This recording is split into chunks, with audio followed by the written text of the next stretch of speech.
تبلیغ اسلام کریں، نماز کا مقصد سمجھا کر دے نمازی ہم سب کو۔ نماز فجر کے بعد جب بلال اپنی بیوی کی قبر پر پہنچا تو یہ دیکھ کر حیران رہ گیا کہ اس کی بیوی کی قبر پوری طرح سے پھٹ چکی تھی۔ قبر کے اندر سے تیز دھواں نکل رہا تھا اور اس کی قبر کے آس پاس 3 کتے زور زور سے بھونک رہے تھے۔ اس خوفناک منظر کو دیکھتے ہی بلال کے دل میں ڈر پیدا ہو گیا اور بلال یہ سوچنے پر مجبور ہو گیا کہ آخر میری بیوی نے اپنی زندگی میں ایسا کون سا گناہ کیا تھا کہ جس گناہ کی وجہ سے بعد مرنے کے اللہ نے اس کی پکڑ کر لی اور اس کی قبر پر عذاب کو مسلط کر دیا گیا۔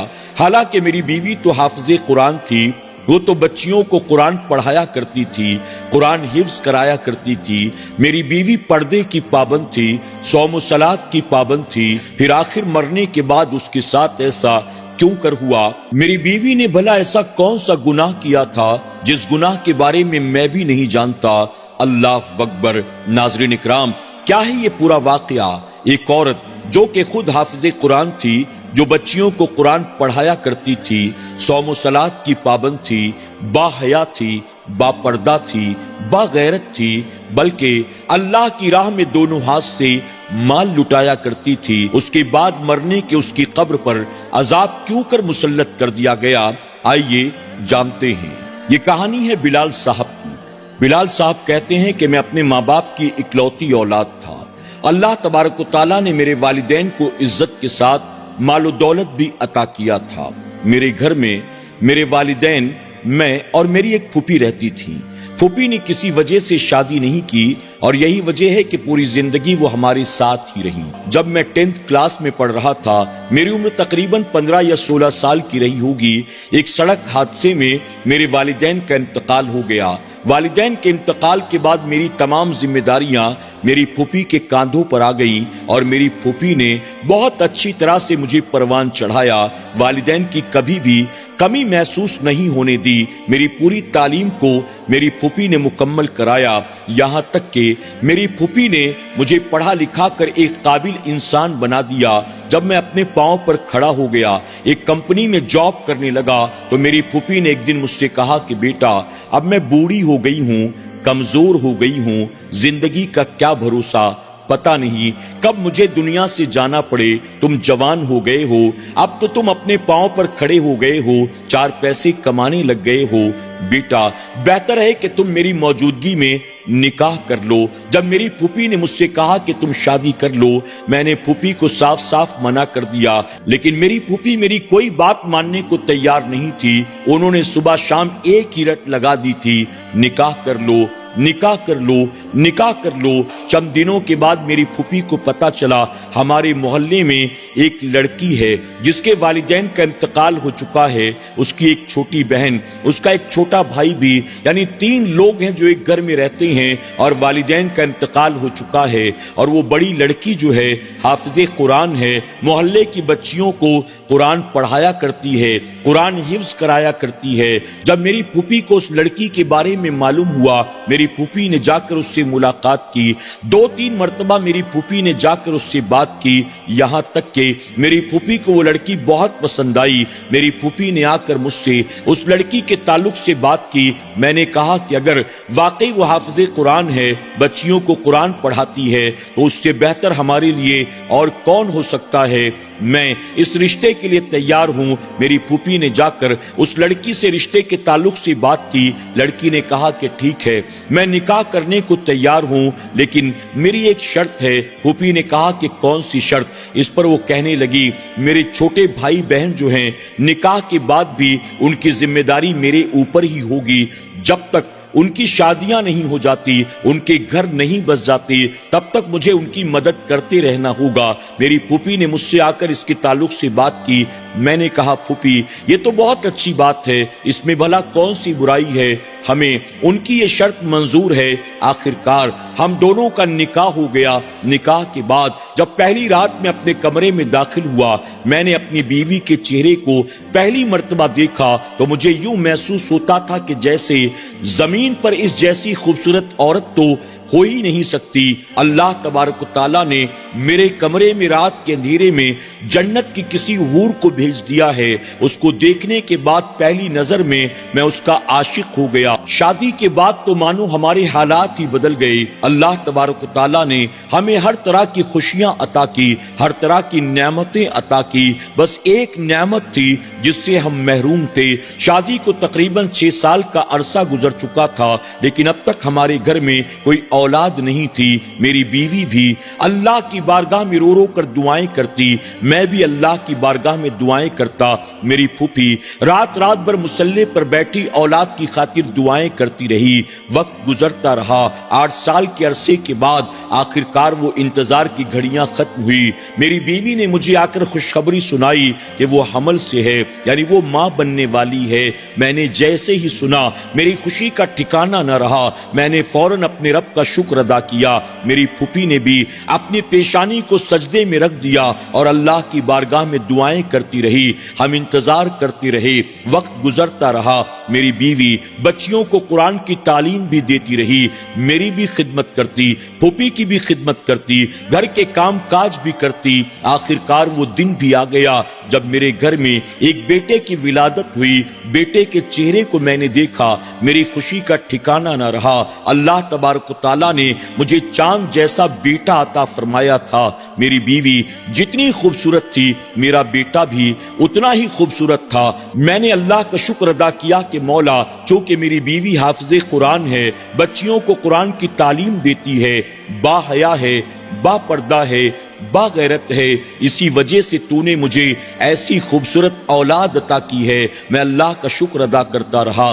وقت گزرتا چلا گیا۔ چند ماہ کے بعد اچانک میری بیوی کی طبیعت خراب ہو گئی۔ میں نے اپنی بیوی کا علاج کرانے کی بہت کوشش کی، میں نے پیسہ پانی کی طرح خرچ کیا، لیکن وقت کے ساتھ ساتھ میری بیوی کی طبیعت دن بدن بد سے بدتر ہوتی چلی جا رہی تھی۔ اس کا چہرہ بدلتا جا رہا تھا، اس کا جسم بالکل کمزور ہوتا چلا جا رہا تھا۔ میں نے بہت علاج کرانے کی کوشش کی، لیکن اس کے باوجود ڈاکٹروں کو اس کے مرض کا پتہ تک نہ چل سکا۔ علاج بھلا وہ کیسے کرتے؟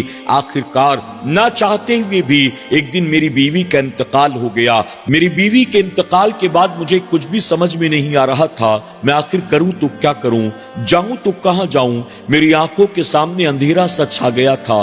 میری پھوپھی میرے بیٹے کو گود میں لے کر اسے چپ کرا رہی تھی، اسے کھلا رہی تھی۔ میرے گھر میں رشتہ دار، دوست احباب، اڑوسی پڑوسی جمع ہو چکے تھے۔ میری بیوی کے غسل کی، کفن دفن کی تیاریاں چل رہی تھیں، یہاں تک کہ میں اپنی بیوی کو قبرستان میں دفن کر کے واپس اپنے گھر آ گیا۔ اپنے کمرے میں جا کر میں نے دروازہ بند کر لیا۔ پوری رات اپنی بیوی کو یاد کر کے میں روتا رہا، اللہ کی بارگاہ میں گڑ گڑاتا رہا، یہاں تک کہ فجر کی اذان ہو گئی۔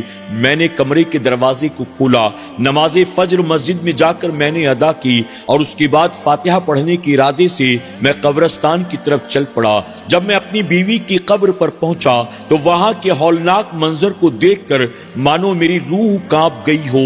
میں نے دیکھا میری بیوی کی قبر پوری طرح سے پھٹ چکی تھی، قبر کے اندر سے تیز دھواں نکل رہا تھا اور میری بیوی کی قبر کے آس پاس 4 کتے زور زور سے بھونک رہے تھے۔ اس منظر کو دیکھ کر مجھے کچھ بھی سجھائی نہیں دے رہا تھا۔ میں سوچنے پر مجبور ہو گیا، آخر میری بیوی کے ساتھ ایسا کیسے ہو سکتا ہے؟ میری بیوی تو حافظ قرآن تھی، میری بیوی بچیوں کو قرآن پڑھایا کرتی تھی، قرآن حفظ کرایا کرتی تھی، میری بیوی نیکی کے کسی کام میں کبھی پیچھے نہیں ہٹتی تھی، با حیا تھی، با غیرت تھی، با پردہ تھی، غریبوں کی، یتیموں کی، بیواؤں کمزوروں کی مدد کیا کرتی تھی۔ پھر میری بیوی کے ساتھ بھلا ایسا کیسے ہوا؟ میری بیوی نے کیا زندگی میں کوئی گناہ ایسا کیا تھا جس کی وجہ سے اللہ نے اس کی پکڑ کر لی؟ مجھے کچھ بھی سمجھ میں نہیں آ رہا تھا۔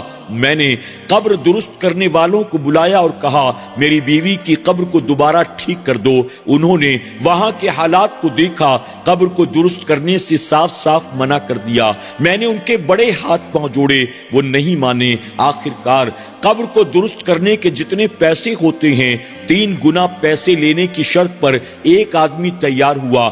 میں نے کتوں کو دور بھگایا، پھر اس آدمی نے میری بیوی کی قبر کو مکمل کیا۔ میں اپنی بیوی کی قبر کے سرہانے بیٹھا، زاروں قطار روتا رہا، رب کی بارگاہ میں دعائیں کرتا رہا۔ جو کچھ بھی مجھ سے بن پڑا میں نے پڑھائی کی، فاتحہ کیا، دعا کی۔ اس کے بعد دھوپ تیز نکل چکی تھی۔ میں واپس اپنے گھر آیا۔ گھر آ کر میں نے دیکھا تو میری پھوپھی میرے بیٹے کو اپنی گود میں لے کر ٹہل رہی تھی۔ میں چپ چاپ اپنے کمرے کے اندر داخل ہو گیا۔ پھر میرا روزانہ کا یہی معمول ہو گیا، میں کمرے کو بند رکھتا، کسی سے ملتا جلتا نہیں تھا۔ نماز کے وقت باہر آتا، نماز ادا کر کے اپنی بیوی کی قبر پر جاتا، پھر واپس آ جاتا، یہاں تک کہ اگلی صبح جب میں دوبارہ اپنی بیوی کی قبر پر پہنچا تو پھر وہی منظر دیکھ کر میری روح کانپ گئی۔ میری بیوی کی قبر پھٹ چکی تھی، قبر کے اندر سے دھواں نکل رہا تھا اور اس کے آس پاس 4 کتے زور زور سے بھونک رہے تھے۔ مجھے کچھ بھی سمجھ میں نہیں آ رہا تھا، آخر میری بیوی کے ساتھ بار بار ایسا کیوں کر ہو رہا ہے۔ میں نے پھر سے اسی آدمی کو بلایا، 3 گنا پیسہ دینے کے لیے میں تیار ہو گیا۔ اس آدمی نے قبر کو مکمل کیا۔ میں اپنی بیوی کی قبر پر بیٹھا، دعائیں کرتا رہا، توبہ استغفار کرتا رہا، معافیاں مانگتا رہا۔ اس کے بعد پھر سے اپنے گھر واپس آ گیا۔ ہفتہ 10 دن گزر گیا، روزانہ کا یہی معمول تھا۔ مجھے کچھ بھی سمجھ میں نہیں آتا تھا، میری بیوی کی قبر آخر پھٹ کیوں جاتی ہے۔ میں نے مسجد کے امام صاحب سے جب اس کے بارے میں بات کی تو امام صاحب نے کہا تمہاری بیوی نے ضرور کوئی ایسا گناہ کیا ہوگا جس گناہ کی وجہ سے اس پر عذاب قبر ہو رہا ہے۔ یہ عذاب قبر اب سوائے دعا کے دور نہیں کیا جا سکتا ہے۔ اب ہم کیا کر سکتے ہیں؟ جو کچھ بن پڑے اس کے لیے ایصال ثواب کرو، دعا کرو۔ میں بھی تمہاری بیوی کے حق میں انشاءاللہ دعائیں کروں گا۔ بلال صاحب کہتے ہیں وہ سب تو ٹھیک ہے، لیکن میری بیوی نے میری موجودگی میں کبھی کوئی ایسا کام کیا ہی نہیں تھا جس کی وجہ سے میری دل آزاری ہو۔ پھر آخر میری بیوی ایسا کوئی گناہ کیسے کر سکتی ہے؟ مجھے کچھ بھی سمجھ ہی میں نہیں آ رہا تھا، میں آخر کروں تو کیا کروں۔ ایک دن میری پھوپھی نے کہا بیٹا میری عمر بہت زیادہ ہو چکی ہے، اب تمہارا بچہ مجھ سے سنبھالا نہیں جاتا، بہتر ہے کہ بیٹا اب تم نکاح کر لو۔ جب میں نے یہ سنا مجھے بڑا غصہ آیا اور زندگی میں پہلی بار میں نے غصے میں اپنی پھوپھی کی طرف دیکھا اور میں نے کہا پھوپھی ابھی میری بیوی کو انتقال ہوئے 40 روز بھی نہیں گزرے ہیں اور آپ چاہتی ہیں کہ میں دوبارہ نکاح کر لوں؟ پھوپھی یہ کیسے ہو سکتا ہے؟ میری پھوپھی نے کہا کہ بیٹا میں جانتی ہوں یہ کام تمہارے لیے بہت مشکل ہے، لیکن میری بھی تو مجبوری ہے نا، آخر تمہارا بچہ مجھ سے کیسے سنبھالا جائے گا؟ بیٹا بہتر ہے کہ تم نکاح کر لو تاکہ تمہیں بیوی مل جائے اور تمہارے بیٹے کو ماں مل جائے اور گھر کی دیکھ ریکھ کرنے والی کوئی آ جائے، میری زندگی کا کیا بھروسہ۔ بلال صاحب کہتے ہیں کہ مجھے اپنی پھوپھی کی اس بات پر بہت غصہ آیا، لیکن میں نے اپنی پھوپھی کو الٹا جواب دینا مناسب نہ سمجھا۔ آخر کار وقت گزرتا رہا۔ ایک دن میری پھوپھی نے کہا کہ بیٹا اب تیرا بیٹا مجھ سے سنبھالا نہیں جاتا، اب اس کا کچھ نہ کچھ تو انتظام کرنا ہی ہوگا۔ میں نے مجبوراً کہا کہ ٹھیک ہے آپ بتائیں کہ کیا کروں؟ تو میری پھوپھی نے کہا میں نے پہلے ہی کہا نا تو نکاح کر لے۔ اس پر بلال صاحب کہتے ہیں کہ ٹھیک ہے بتائیں کس سے نکاح کرنا ہے؟ میری پھوپھی نے کہا کہ بیٹا اگر تم اپنی بیوی کی چھوٹی بہن کے ساتھ نکاح کر لیتے ہو تو اسے بھی سہارا مل جائے گا، تمہارے بیٹے کو ماں مل جائے گی اور تمہاری بیوی کو بھی سکون مل جائے گا۔ آخرکار بلال صاحب کہتے ہیں میں نے اپنی پھوپھی کی بات کو مان لیا، میں نے نکاح کے لیے حامی بھری اور اپنے کام پر چلا گیا۔ شام کو جب کام پر سے گھر واپس آیا تو میں نے دیکھا میری پھوپھی نے گھر میں میرے نکاح کی ساری تیاریاں کر لی تھی۔ قاضی صاحب بھی موجود تھے، 2-4 دوست احباب بھی گواہ کے طور پر موجود تھے۔ آخرکار میں نے اپنی بیوی کی چھوٹی بہن سے نکاح کر لیا اور نکاح کرنے کے بعد اپنے معمول کے مطابق میں اپنے کمرے کے اندر چلا گیا۔ میں نے اندر سے کمرے کا دروازہ بند کیا اور پوری رات اپنی بیوی کو یاد کرتا رہا، اللہ کی بارگاہ میں اس کے حق میں دعائیں کرتا رہا۔ چند دنوں کے بعد میری پھوپھی نے کہا بیٹا تم نے نکاح تو کر لیا لیکن تم اپنی بیوی کے حق کو ادا نہیں کر رہے ہو، تمہاری بیوی تو تمہارے بیٹے کے حق کو کو ادا کر رہی ہے لیکن تم اپنی بیوی کے حق کو ادا نہیں کرتے، اللہ قیامت کے دن تم سے تمہاری بیوی کے تعلق سے سوال کرے گا تو بتاؤ تم کیا جواب دو گے؟ بلال صاحب کہتے ہیں میں نے پھوپھی سے کہا کہ ٹھیک ہے، آج رات میری بیوی کو میرے کمرے میں بھیج دینا۔ میں اپنے کمرے میں چلا گیا۔ رات کے وقت میری بیوی نے دروازے پر دستک دی۔ میں نے کہا آ جاؤ، دروازہ کھلا ہوا ہے۔ وہ کمرے میں داخل ہوئی، اس نے سلام کیا، میں نے سلام کا جواب دیا لیکن پلٹ کر میں نے اس کی طرف نہ دیکھا۔ آج سے پہلے میں نے اسے کبھی نہیں دیکھا تھا، چونکہ میری بیوی پردے کی پابند تھی، شریعت پر عمل کرنے والی تھی۔ اس نے اپنی بہن کو کبھی بھی میرے سامنے نہیں آنے دیا تھا، نہ ہی کبھی میری بیوی کی چھوٹی بہن اس سے پہلے کبھی میرے سامنے آئی تھی، اور میں نے بھی اس بات کا ہمیشہ لحاظ رکھا تھا، میں نے کبھی اسے نہیں دیکھا تھا۔ وہ سلام کرنے کے بعد میرے قریب آ کر بیٹھ جاتی ہے۔ میں نے پہلی بار نظر اٹھا کر اپنی بیوی کے چہرے کی طرف دیکھا، دیکھتے ہی میں حیران رہ گیا، یہ تو اپنی بہن سے بھی کئی گنا زیادہ خوبصورت تھی۔ آج میں نے پہلی بار اس کا چہرہ دیکھا تھا۔ جب میں نے غور سے اس کے چہرے کی طرف دیکھا، مجھے دیکھتے ہی وہ مسکرانے لگی۔ اس کی مسکراہٹ کو دیکھ کر مانو مجھے غصہ آ گیا۔ میں نے اسے ڈانٹتے ہوئے کہا تمہیں شرم نہیں آتی؟ کتنی بے غیرت ہو، اپنی بہن کی جگہ لینے کی تمہیں اتنی خوشی ہوئی ہے کہ تم مسکرا رہی ہو۔ میری یہ باتیں سنتے ہی میری بیوی زاروں قطار رونا شروع کر دیتی ہے۔ جب اس کے رونے کو میں نے سنا میرا دل پگھل گیا۔ میں نے اسے خاموش کرانے کی کوشش کی، میں نے اسے چپ کرانے کی کوشش کی۔ اس کے بعد دھیرے دھیرے اس کو سکون آیا، وہ خاموش ہوئی۔ میں نے اس سے کچھ دیر تک باتیں کی۔ اس کے بعد میرے بیٹے کے رونے کی آواز سنائی دی۔ میری بیوی فوراً بھاگ کر کمرے سے باہر چلی گئی اور میرے بیٹے کے پاس جا کر وہ سو گئی۔ اسی طرح سے وقت گزرتا رہا۔ میں روزانہ صبح سویرے تیار ہو کر اپنی بیوی کی قبر پر جاتا، اس کی قبر کو درست کراتا، اللہ کی بارگاہ میں اس کے لیے رو رو کر دعائیں کرتا۔ اس کے بعد گھر آتا، تیار ہو کر اپنے کام پر چلا جاتا۔ وقت یوں ہی گزرتا رہا۔ ایک دن میری بیوی نے مجھ سے کہا کیا میں آپ سے کچھ پوچھ سکتی ہوں؟ میں نے کہا بتاؤ کیا پوچھنا چاہتی ہو؟ اس پر میری بیوی کہتی ہے میری بہن کا انتقال ہوئے ایک طویل عرصہ گزر چکا ہے، آپ کے نکاح میں آ کر مجھے کئی مہینے ہو چکے ہیں، لیکن آپ نہ مجھ سے خوش ہیں نہ میری بہن کو آپ بھلا سکتے ہیں۔ آپ ہمیشہ پریشان نظر آتے ہیں، غم زدہ نظر آتے ہیں، آخر بات کیا ہے؟ جب میری بیوی نے یوں پیار سے مجھ سے سوال کیا، میں نے آخرکار اپنی بیوی کو ساری باتیں بتا دی۔ مجھے دن رات ایک ہی غم کھائے جاتا ہے، میں روزانہ صبح سویرے تمہاری بہن کی قبر پر جاتا ہوں، روزانہ اس کی قبر کو پھٹا ہوا دیکھتا ہوں، قبر کے اندر سے دھواں نکل رہا ہوتا ہے اور قبر کے ارد گرد 4 کتے بھونک رہے ہوتے ہیں۔ میں روزانہ اس کی قبر کو درست کرواتا ہوں، اللہ کی بارگاہ میں اس کے لیے دعائیں کرتا ہوں۔ میں بس یہ جاننا چاہتا ہوں میری بیوی نے ایسی کون سی غلطی کی تھی، میری بیوی نے ایسا کون سا گناہ کیا تھا؟ جب یہ ساری باتیں میں نے اپنی بیوی کی چھوٹی بہن سے کہی تو اس نے کہا کیا آپ واقعی جاننا چاہتے ہیں کہ میری بہن نے کون سا گناہ کیا تھا؟ میں نے کہا ہاں، کیا تم جانتی ہو کہ اس نے کون سا گناہ کیا تھا؟ اس پر اس نے میرے ہاتھ کو پکڑا، میری بیوی کے کمرے میں لے گئی جہاں میری بیوی کے تمام سامان رکھے ہوئے تھے۔ ان سامانوں کو نکالا اور نکالنے کے بعد کچھ کاغذات میرے سامنے رکھ دیے۔ ان کاغذات کو میں نے دیکھا تو میری آنکھیں پھٹی رہ گئی، مجھے کچھ بھی سمجھ میں نہیں آ رہا تھا۔ اس میں قرآن شریف الٹا لکھا ہوا تھا۔ میں نے کہا یہ سب کیا ہے؟ اس پر میری بیوی کی چھوٹی بہن کہتی ہے میری بہن نے یہی وہ گناہ کیا تھا جس کی وجہ سے اس پر قبر کا عذاب ہو رہا ہے۔